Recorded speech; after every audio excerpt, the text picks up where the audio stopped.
yes. What's up, lovey? What's going on? How are you? Troy, how are you? So,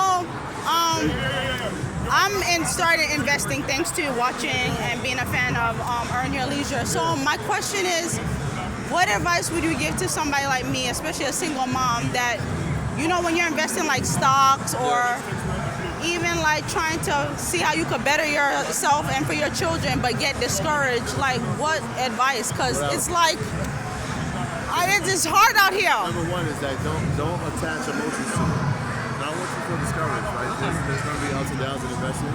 Right. I would say I would invest what I'm comfortable losing. If that's $100, that's fine. Right. But it gets you in the habit of it. I would also look at companies that I believe in. So you got this phone, obviously, I would use that as a company that I would invest in. Right. But rather than do an individual, play it safe. Invest in the index, invest in or you do ETFs. Just because it's a lot less volatile. Now the growth potential might not be as much. As you start getting familiar with it, and then you have a base, now you can say, all right, well, I've got this long-term investment.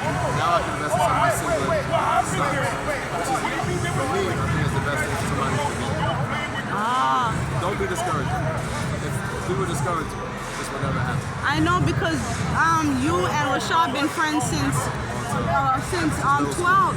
So another thing is sometimes the company you keep can elevate you or bring you down. So what's another advice for like my 15-year-old son that thinks he wants to be successful, but you want to also be in the streets and be around people that's not safe? I just told him up there, man, we gotta start looking at life. Like, we take assets and liabilities, but it's not always about money.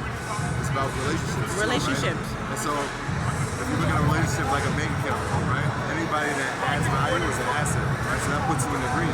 Anybody that takes from you is not giving you positive energy, not giving you positive feedback.